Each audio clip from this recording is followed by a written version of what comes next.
Você sabia que existe uma coisa que a Copa do Mundo faz com as famílias que nenhum outro evento no mundo consegue repetir? Não é o gol, não é o título. É o que acontece na sala de casa enquanto o jogo rola. E a história que eu vou contar hoje começa exatamente aí, numa casa, numa poltrona de couro, e num ritual entre um pai, um avô e um menino que só foi entender o real significado disso muitos anos depois antes de continuar. Me conta aqui embaixo, de que cidade você está assistindo esse vídeo? E já aproveita e se inscreve no canal, porque toda semana tem história nova por aqui. Isso é nosso! A casa que virava estádio. Toda vez que o mês de junho chegava, alguma coisa mudava dentro de casa. Não era só o calendário, era o cheiro. O cheiro de tinta fresca na bandeira que meu avô pendurava na janela da sala, sempre uma semana antes do primeiro jogo, como se antecipar o ritual pudesse trazer sorte para a seleção. Eu tinha uns 8 anos na primeira Copa que realmente ficou guardada na minha memória, e lembro que, para mim, aquilo não era só futebol. Era uma espécie de feriado que só a nossa família parecia enxergar em toda a sua dimensão. Meu pai chegava do trabalho mais cedo nos dias de jogo, coisa rara, porque ele era daqueles que viviam dizendo que o escritório não para ninguém. Mas para a Copa, parava. Ele trazia sempre alguma coisa, um saco de amendoim torrado, refrigerante de garrafa de vidro, às vezes um boné novo que dizia ser de torcedor de verdade, mesmo que fosse comprado na banca da esquina. Meu avô já estava lá, sentado na poltrona de couro que rangia, com controle remoto debaixo do braço como se fosse uma extensão do próprio corpo. Ninguém tinha coragem de tirar aquele controle da mão dele. A casa, que durante o ano era silenciosa, praticamente comum, se transformava num pequeno estádio improvisado. Cadeiras da cozinha eram arrastadas para a sala. Minha mãe reclamava do barulho dos pés arrastando no chão, mas no fundo também gostava, porque ela fazia questão de preparar alguma coisa especial. Pipoca, coxinha, às vezes até uma feijoada se o jogo caísse num domingo. O rádio da cozinha ficava ligado sintonizado numa rádio esportiva enquanto a televisão da sala tocava a transmissão oficial, como se fossemos precisar de duas versões da mesma verdade para confiar nela. Eu me sentava sempre no mesmo lugar, no chão, entre a poltrona do meu avô e o sofá onde meu pai se acomodava com as pernas esticadas. Dali eu conseguia ver os dois rostos ao mesmo tempo, e era engraçado como cada um reagia de um jeito completamente diferente ao mesmo lance. Meu avô era mais contido, cruzava os braços, resmungava baixinho quando via um erro de passe, como se estivesse narrando o jogo só para ele mesmo ouvir. Meu pai, esse sim, era só emoção pura, levantava do sofá, gritava, batia palmas, xingava o juiz com aquelas palavras que minha mãe fingia não escutar vindo da cozinha. Foi ali, sentado naquele chão gasto, que aprendi a amar futebol não pelo esporte em si, mas pelo que ele representava. Era o único momento do ano em que via meu pai e meu avô completamente entregues à mesma coisa, sem trabalho, sem cobranças, sem as pequenas brigas bobas que às vezes aconteciam entre eles por causa de política ou de como criar os filhos. A bola rolando na tela apagava, por 90 minutos, qualquer diferença de geração. E isso, para uma criança, era uma lição silenciosa que eu ainda não sabia nomear, mas sentia com uma clareza que hoje, adulto, entendo perfeitamente. O ritual do primeiro jogo do Brasil. O dia do primeiro jogo do Brasil tinha uma energia diferente de qualquer outro. Já não era como assistir a qualquer partida da fase de grupos, era quase uma cerimônia.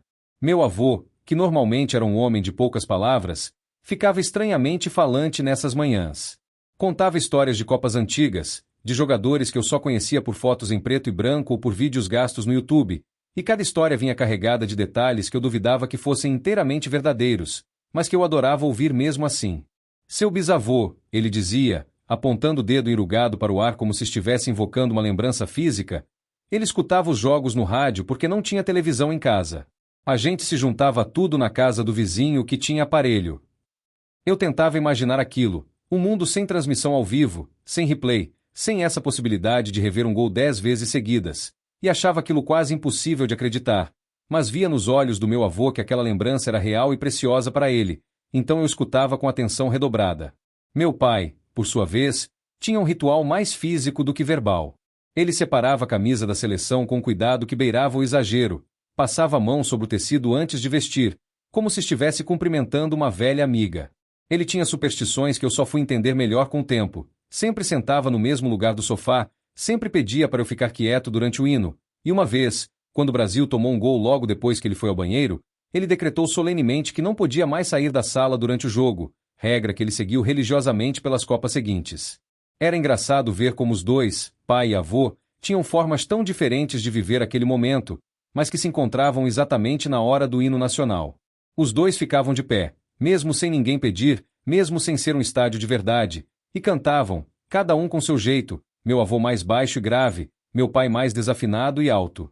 Eu, ainda criança, me levantava também, mais por imitação do que por real compreensão do que aquilo significava, mas sentindo que fazia parte de algo maior do que eu conseguia entender por completo. Depois do apito inicial, a casa mudava de ritmo outra vez. Ficava mais tensa, mais silenciosa entre os lances, e explodia em euforia a cada jogada perigosa. Eu me lembro de uma vez em que o Brasil fez um gol nos primeiros minutos e meu pai me pegou no colo, coisa que ele já quase não fazia, porque eu estava ficando grande demais, e me girou pela sala inteira, enquanto meu avô batia palmas sorrindo daquele jeito discreto que era só dele. Foram poucos segundos, mas ficaram gravados de um jeito que nenhuma foto conseguiria capturar. As derrotas que também uniam. Nem tudo, claro, eram vitórias e gols emocionantes.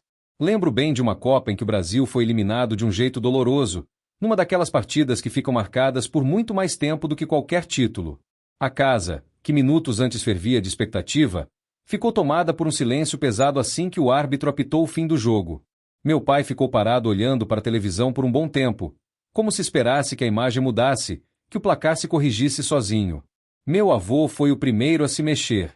Ele desligou a televisão sem dizer nada, levantou da poltrona devagar, com aquele jeito de quem já tinha visto aquilo acontecer várias vezes na vida e sabia que não adiantava insistir em reviver a dor. Foi até a cozinha, pegou a garrafa térmica e preparou um café bem forte, do jeito que só ele sabia fazer, com aquele aroma que se espalhava pela casa inteira e que, curiosamente, tinha o poder de acalmar qualquer ambiente tenso. Vem cá, moleque, ele me chamou, com a xícara na mão. Mesmo eu sendo criança demais para tomar café de verdade, ele sempre me dava um golinho, bem aguado, quase só leite com um pingo de café. Mas para mim aquilo era um gesto gigante, uma inclusão no mundo dos adultos que eu tanto desejava.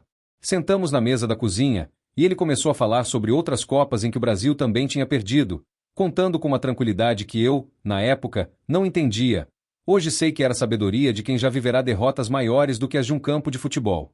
Meu pai demorou mais para se recompor. Ficou quieto no sofá por um bom tempo, olhando para o nada, e eu lembro de ter sentido, mesmo pequeno, uma tristeza estranha por vê-lo daquele jeito. Ele que era sempre o mais efusivo, o mais barulhento, estava ali calado, como se tivesse perdido alguma coisa pessoal, não apenas um jogo de futebol assistido pela televisão.